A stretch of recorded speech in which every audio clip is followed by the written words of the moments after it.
కోట సాయికృష్ణ గారి దగ్గరికి వెళ్దాం. కోట సాయికృష్ణ గారు, ఇంత ఇర్రేషనల్గా అగ్రిమెంట్కి రీచ్ అవ్వాల్సిన అవసరం అగత్యం ఏం దాపురించింది?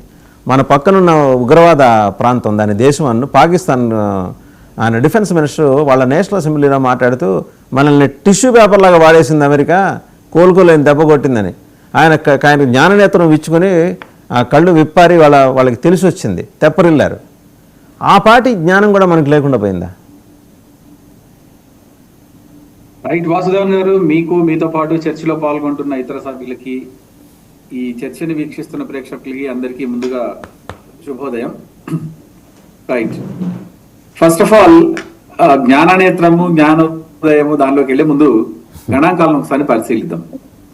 FY 24-25 జాగ్రత్తగా గమనిస్తే మనము భారత్ అండ్ అమెరికాల మధ్యలో ఉన్నటువంటి వాణిజ్య ఒక సరళిని చూస్తే మొత్తం ఈ బైలాటరల్ ట్రేడ్ ఎంత వరకు ఉంది అంటే 134 బిలియన్ డాలర్స్ వరకు ఉంటుంది. దాంట్లో మనము భారత్ నుంచి ఎగుమతులు చేసేది 86.5 బిలియన్ డాలర్లు అయితే, భారత్ అమెరికా నుంచి దిగుమతి చేసుకునేది అప్రాక్సిమేట్లీగా 49.5 ఆర్ 45.6 బిలియన్ డాలర్స్. అంటే ట్రేడ్ డెఫిసిట్ ఎంత ఉంది? మన వైపు నుంచి చూస్తే భారతదేశానికి 40.8 బిలియన్ డాలర్ల వాణిజ్య మిగులు మనకుంది. 45.8 బిలియన్ డాలర్ల వాణిజ్య లోటు అమెరికా వైపు ఉంటుంది. నేనేమంటున్నానంటే, వాణిజ్యము ప్రస్తుతం ప్రపంచం ఉన్నటువంటి పరిస్థితుల్లో మనం సరిహద్దులు మూసుకొని నా ఉత్పత్తులు నేనే అమ్ముకుంటాను, నా ఉత్పత్తులు నీకు పంపిస్తే నువ్వు ట్యాక్స్ వేయకూడదు, నీ దగ్గర పండేవాడు నాకు కావాల్సినవి నీ దగ్గర ఉన్నవి వాటిని తీసుకుంటే వాటి మీద కూడా నువ్వు ట్యాక్స్ వేయకూడదు అనేటువంటి పరిస్థితి ప్రస్తుతం ప్రపంచంలో లేదు. I would see it from a neutral, zero biased perception. I still call it as a transactional diplomacy.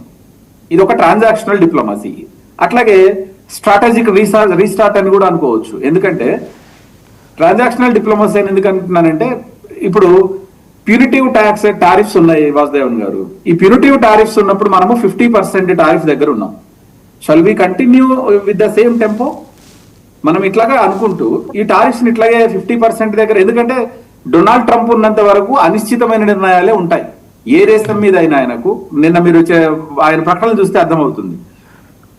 ఒక లేడీ సరిగా మాట్లాడలేదు, మాది చిన్న దేశము, మమ్మల్ని ఎగ్జామ్ చేయండి అని 3 సార్లు అడిగినందుకు 500% టారిఫ్ వేస్తానన్నాడు. ఆయన చేతిలో ఉన్న ఒకే ఒక ఆయుధం ఏంటి? ప్రస్తుతం టారిఫ్ ఓన్లీ. బికాస్ ఈ completely moved to that ideology and idea of by American first. అంటే మరో 3 ఏళ్ల పాటు మనం ఆయనకు లొంగి ఉండాలంటారా సార్? లొంగి ఉండాలని చెప్పట్లేదు. ఐ వుడ్ సే మనము బైలేటరల్ రిలేషన్స్ తో పాటుగా ఒక స్ట్రాటజిక్ అలయన్స్ లేనప్పుడు అంతర్జాతీయ మార్కెట్ లో మన దగ్గర సర్ప్లస్ కు ఉన్నటువంటి అగ్రికల్చరల్ ప్రొడ్యూస్ గానీ, లేకపోతే ఇండస్ట్రియల్ ప్రొడక్ట్స్ గానీ, or the human resources, expertise, services గానీ మీరు ఎవరికి ఇస్తారు? Of course there are alternative like European union. That's why European union కి ఇండియన్ మార్కెట్స్ డోర్స్ ఓపెన్ చేసింది. What I would say is, ఇది ఏదైనా సరే ఇటేదో లొంగి ఉండటమో పడిపోవటమో కాదు. I would see it from a give and take policy. Business is always like a transaction లో ఇవ్వడము తీసుకోవడము రెండు ఉంటాయి. ఇందులో instead of staying and maintaining the టజల్ of war, అది మెయింటైన్ చేస్తూ 50% టారిఫ్స్ దగ్గర ఉండటం కంటే గివ్ అండ్ టేక్ పాలసీస్, నా దగ్గర ఎక్సెస్ ప్రోడక్ట్ ఏదైతే ఉందో అది నీకు ఇస్తాను, నీ దగ్గర ఎక్సెస్ ఉన్న ప్రోడక్ట్ నాకు ఇవ్వు. బట్ ట్యాక్స్ సిస్టమ్ లో ఎవరి రైతులకి కానీ, అగ్రికల్చరల్ ప్రొడ్యూస్ తో పాటు ఇండస్ట్రీస్ కానీ నష్టం రాకుండా చూసుకోవాలి. అది భారతదేశం ఎంతవరకు చేయగలిగింది, రీటైన్ చేసుకోగలిగింది? This is the fundamental question. నేను 2 ఎగ్జాంపుల్స్ తీసుకుంటాను. ఫస్ట్, అమెరికాకు ఒక 3 పాయింట్స్ ఉంటాయి. అదేంటి? మనము చాలా బలంగా రష్యాతో ఈ మధ్య అలైన్ అయి ఉన్నాం. ఎందుకు? India has its own independent bilateral policy. We would say అది విదేశాంగ విధానం అనుకుందాం, ఎక్స్టర్నల్ విజన్. దాంట్లో మనం ఎవరితో ఉండాలనేది ఎవరు డిసైడ్ చేయరు. ఒకవేళ అలా డిసైడ్ చేసేటట్టు అయితే 50% టారిఫ్ వేస్తాను, దాన్ని అవసరమైతే 500 కి మారుస్తాను, 500% కి మారుస్తాను అన్నప్పుడే మనం రష్యాతో దూరం అయ్యేవాళ్ళం. But still we stand very firm. అంటే మనకు ఒక స్ట్రాటజిక్ వ్యూ ఉంటుంది. మనకు ఆయిల్ ఎక్కడ తక్కువకు దొరుకుతుందో, నిరాటంకంగా సరఫరా జరుగుతుందో అక్కడికి మనం వెళ్తాం. ఇది మన అవసరం, మన consumption. Because we don't have oil produce. కాబట్టి డిపెండెంట్ గా ఉన్నప్పుడు మనము కొన్ని కండిషన్స్ కి అంగీకరించాల్సి వస్తుంది. That doesn't mean that America మనకు ఏ దేశం దగ్గర కొనాలి అనేది నిర్ణయిస్తుంది అనేది ఎక్కడ ఆ క్లాస్ లో లేదు. నేను I reviewed complete the framework. I would call it as framework, it is not trade deal. But ఒకే ఒక సబ్మిషన్ సాయికృష్ణ గారు ఒకే ఒక సబ్మిషన్.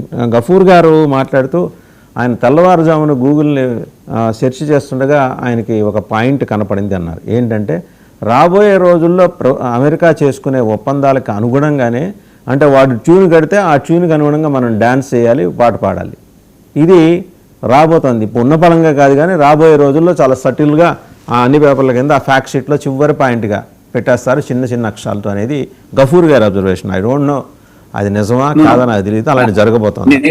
నేను ఆ లీగల్ ఫ్రేమ్వర్క్ సంబంధించి లీగల్ డ్రాఫ్టింగ్ ఒకటి ఉంటుంది. ఎందుకంటే డిఫరెంట్ స్టేజెస్ లో ఇప్పుడు ప్రస్తుతం మనము లీగల్ వెట్టింగ్ లో ఉన్నాం. ఫ్రేమ్వర్క్ లీగల్ వెట్టింగ్ వెళ్ళేటప్పుడు ఏమవుతుందంటే మనకు అబ్జెక్షనబుల్ పాయింట్స్ ఏమైతే ఉన్నాయో, the points which really hurt the trade sentiments of the Indian industries ఉన్నాయో వాటి మీద ఖచ్చితంగా చర్చ జరుగుతుంది.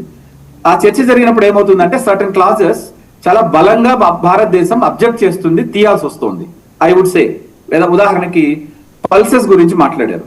పల్సెస్ గురించి ఫస్ట్ లో ఏం చెప్పింది, they have mentioned that India will reduce or the wave of the tariffs for importing the pulses from America. India objected that. నేను అసలు పల్సెస్ అనే దాన్ని ఇలాంటి వాటికి, ఎందుకంటే ఇండియాలో పండేటువంటి పల్సెస్ మేము ఆల్రెడీ పండించుకుంటున్నాము. రాదర్ ఇంకో పాయింట్ కూడా ఉంది, మనం Australia, Canada, certain extent south Africa నుంచి కూడా పల్సెస్ ఇంపోర్ట్ చేసుకుంటున్నాం. నేను అక్కడికే రాబోతున్నా. సౌత్ ఆఫ్రికా నుంచి పల్సెస్ దిగుమతి చేసుకున్నప్పుడు as to what prompted and what necessitated as to import pulses from America. Fine, ఇది పల్సెస్ వాళ్ళ దగ్గర పల్సెస్ చాలా ఎక్కువగా పండుతోంది, అది వాళ్ళకి సర్ప్లస్ ప్రోడక్ట్. వాళ్ళు ప్రతి ట్రేడ్ డీల్ లోను ప్రతి దేశంతోనూ ఏంటంటే వాళ్ళ దగ్గర సర్ప్లస్ ఏవైతే ఉన్నాయో వాటి list of framework list of commodities loan include చేసుకుంటూ వస్తున్నారు. Since Bharat is a wide market, మీకు ఇంత పెద్ద మార్కెట్, ప్రజాస్వామ్య మార్కెట్ ఇంకో ప్రపంచంలో ఇంకో దేశంలో లేదు. కాబట్టి దీని మీద వాళ్లకు గుత్తాధిపత్యం లభించినట్టయితే, ఆర్ అట్లీస్ట్ సమ్ పోర్షన్ దాన్ని ఇక్కడ మనం వాళ్ళు అమ్మగలిగితే వాళ్ళ ప్రొడ్యూస్ అవుతున్న దాంట్లో చాలా వరకు మనం కన్సమ్ చేసినట్టు ఉంది. 1% of our import equals to 30% of their export అవుతుంది పల్సెస్ విషయంలో.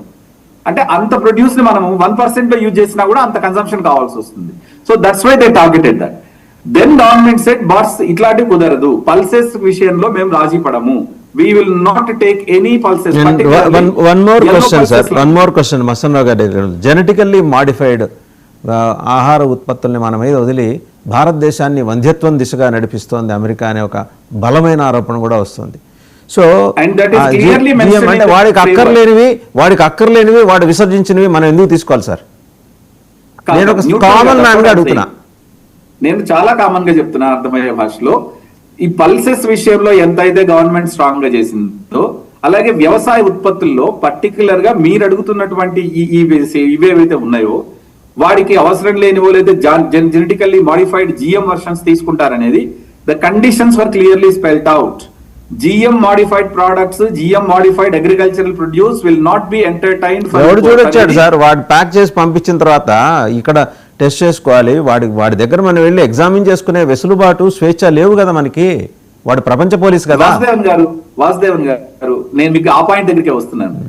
మీరు ఏ ప్రొడ్యూస్ అయితే తీసుకుంటారో that should be certified and labelled by the respective country under it's లా. మన లా ఏదైతే ఉందంటే under the law of the receiving nation. ఇది క్లాస్ ఒకటి ఉంది, దాంట్లో మీరు చూడండి ఆ ఫ్రేమ్ వర్క్ లో ఉన్న క్లాస్ ఏంటంటే, ఇప్పుడు నా దగ్గర మ్యాంగోస్ పండుతున్నాయి. ఈ మ్యాంగోస్ నేను వాడికి ఏమడిగాను, ఎక్సెసివ్ మ్యాంగోస్ ఉన్నాయి, నువ్వు దీని మీద 0% టారిఫ్ అయ్యేటట్టు అయితే నీకు ఎక్స్పోర్ట్ చేస్తానన్నాం. They said yes.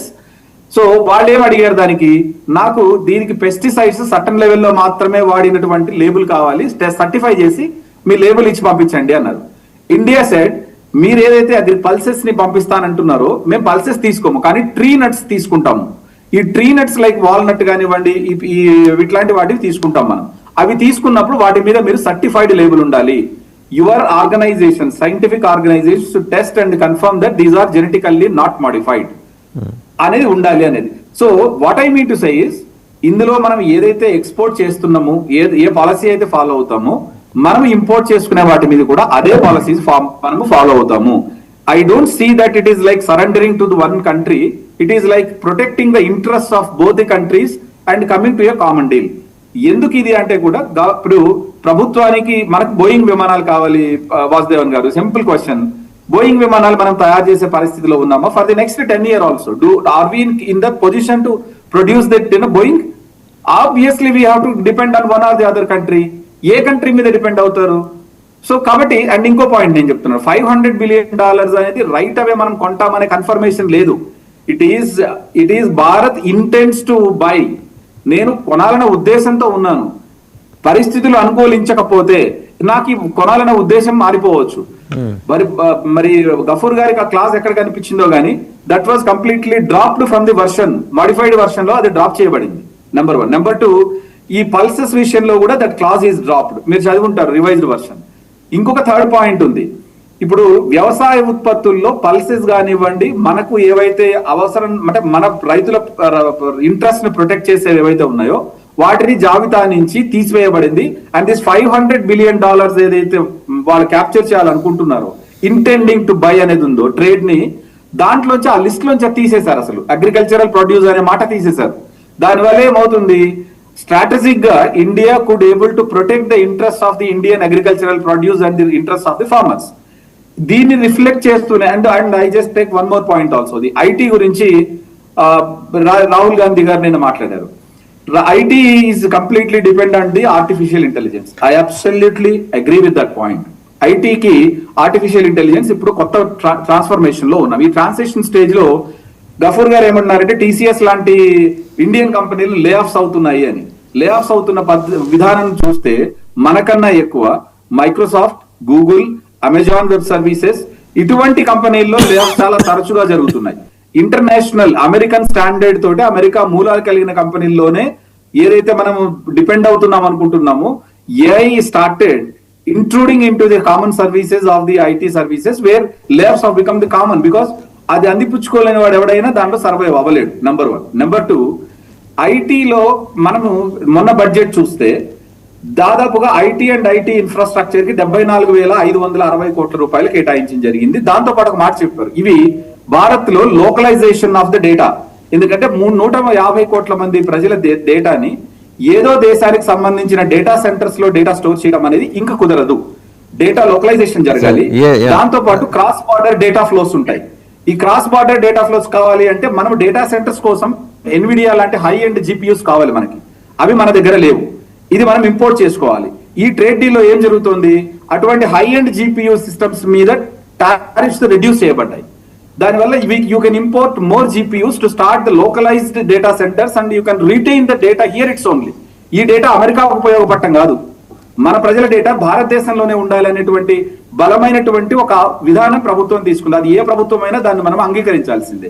టారిఫ్ తగ్గడం వల్ల ఎన్విడియా లాంటి చిప్స్ కానివ్వండి, హై ఎండ్ జిపియూస్ కానివ్వండి, ఆ సిస్టమ్స్ మనకు అందుబాటులోకి వస్తాయి. The Amazon web cloud services లాంటివన్నీ కూడా ఇండియాలో డేటా సెంటర్స్ ని ఎక్స్పాండ్ చేస్తాయని. ఇవన్నీ ఓకే. నేను అడుగుతున్నది ఏంటంటే సాయి కృష్ణ గారు ఒక్క నిమిషం అండి. మీరు చెప్పినవన్నీ శాస్త్రం ప్రకారం చెప్పారు. శాస్త్రం ప్రకారం వెళ్తే ఏమవుతుందో పాత సాగుతుందో నేను చెప్పను. అది 2, ఈ ఏదో జెనెటికల్లీ మాడిఫైడ్ కాదని చెప్పి సర్టిఫై చేసి వాడు పంపించాలని మనం నిబంధన పెట్టా ఉన్నారు. ఒప్పుకుంటా. టోలీ చౌకీకి అయితే అలాంటి సర్టిఫికేట్ ఇన్ని దొరుకుతాయి. అమెరికా వాడు అవి చేయకుండా ఉంటాడన్న గ్యారెంటీ అన్న మీకు ఉందా అని మీరు నమ్ముతారా? నేనైతే నమ్మను. ఒక సిటిజన్ ఆఫ్ దిస్ కంట్రీగా నేను అమెరికాని నమ్మను. As long as Trump is there ఇలాంటి టక్కు టమారా విద్యలు చాలా చేస్తాడు. నేను ఆ సర్టిఫికేషన్ మీకు ఇంకా గుర్తుంటే ఒక కన్సైన్మెంట్ ఆఫ్ మ్యాంగోస్ వెనక్కి తిప్పి పంపించాడు, పెస్టిసైడ్స్ శాతం ఎక్కువ ఉందని. వాడంత కఠినంగా ఉన్నప్పుడు మనం ఎందుకు ఉండకూడదంట? ఇందులో మనం కఠినంగా లేము అనేటువంటి మీకు ఉద్దేశాన్ని ఫస్ట్ ఆఫ్ ఆల్ నేను I'm contradicting with that. Number 1. Number 2, మీరు ఇతర దేశాలని నమ్మను అని మీరు ఎట్లా అంటున్నారు? ఇంకా చెప్పాలంటే నేను నా దేశాన్ని తప్ప వేరే ఏ దేశాన్ని నమ్మను. 2 దేశాల మధ్యలో ఎప్పుడైనా ఏ దేశంతో అయినా, అది అమెరికా కానివ్వండి, మనకు ప్రస్తుతం ఉన్న రష్యాతో కానివ్వండి, శాశ్వత మిత్రత్వము శాస్త్రత శత్రుత్వము రెండూ ఉండవు. దేశ శాశ్వత ప్రయోజనాలు తప్ప. ఈ దీన్ని నేను బలంగా నమ్ముతా. కాబట్టి సర్టిఫికేట్స్ రావచ్చు, కానీ పల్సెస్ విషయంలో కానీ, వరి కానివ్వండి, గోధుమలు కానివ్వండి, ఈ బార్లీ కానివ్వండి, ఇట్లాంటి వాటి విషయంలో ఎక్కడా కూడా మనం ఈ ట్రేడ్ డీల్లో దీన్ని మనం యాక్సెప్ట్ చేయలేదు. కాబట్టి ఇది మేజర్ ప్రొడ్యూస్, అగ్రికల్చరల్ ప్రొడ్యూస్ ఇండియాలో ఏవైతే ఉన్నాయో పల్సెస్ విషయంలో కానీ, నేను చూసి చెప్తున్నది వరి, ఇవి గోధుమలు, వీటి విషయంలో ఎక్కడా కూడా ఇది లేదు. ఇంకోటి చెప్తున్నాను, మనం కాఫీ కానివ్వండి, స్పైసెస్ కానివ్వండి, ఇట్లాంటి వాటి మనం అమెరికాకు పంపించడానికి కూడా మనం వాళ్ళు ట్యాక్స్ వేయడానికి లేదు అని మనం డిమాండ్ చేయగలిగాం. We could able to retain that market. నేనేమంటున్నానంటే వాళ్ళ మార్కెట్ మనకు అందుబాటులోకి వచ్చింది, మన దగ్గర సర్ప్లస్ గూడ్స్ కి. మన మార్కెట్ వాళ్ళకి అందుబాటులోకి వచ్చింది, మన దగ్గర షార్టేజ్ ఉన్న వాటికి. వీటి మధ్యలో ఇరు దేశాలు కొన్ని నిబంధనలు పెడతాయి. దాని అర్థం మనం ప్రతిదీ నెగిటివ్ గా చూడాలనేది కాదు. And finally what I'm going to conclude now is, రెండు దేశాల మధ్యలో ఒక విధమైనటువంటి భేదాభిప్రాయాలతోటి, అది పిచ్చోడి చేతిలో రాయి లాంటిది అనుకోండి, ట్రంప్ అడ్మినిస్ట్రేషన్ అనుకోండి, మరొకటి అనుకోండి, బలమైనటువంటి ఒక టజల్ ఏర్పడ్డప్పుడు దీన్ని తొలగించడానికి మనము shall we welcome or shall we reject if the tariff is reduce from 15 to 18 and waiving off the 25% of the punitive tariff. Right Sai Krishna గారు, మళ్ళీ వస్తా మీ దగ్గరికి. ఒకసారి మస్తాన్ గారి దగ్గరికి వెళ్దాం. మస్తాన్ గారు, ఇక్కడ రెండు అంశాలండి. As long as Trump is there, ఇంకో 3 ఏళ్ళు మనకి తలకాయ నొప్పులు తప్పు. కానీ ఆ తర్వాత వచ్చేవాడైనా సవ్యంగా ఉంటాడని గ్యారంటీ అయితే అమెరికాని చూసిన, అమెరికా దృక్కోణంలో చూస్తే మనకేం నమ్మకం లేదు. జో బైడెన్ వాళ్ళ వారసులు వచ్చినా వాళ్ళు ఇంతకు మించి గొప్పగా ఉంటారనేవి అనుకోవటానికి లేదు. నా కంటెన్షన్ ఏంటంటే, ఒక కన్సైన్మెంట్ ఆఫ్ మ్యాంగోస్ని పెస్టిసైడ్స్ శాతం 0.05% ఎక్కువ ఉందని ఒక నెపంతో వెనక్కి తిరిగి పంపించినప్పుడు మన రైతుల కడుపులో బాధ కనపట్టలేదా? సార్, ఇప్పుడు తెలంగాణ పెద్దలకు 99 వీక్షకులు మీకు కూడా గుడ్ మార్నింగ్ అండి.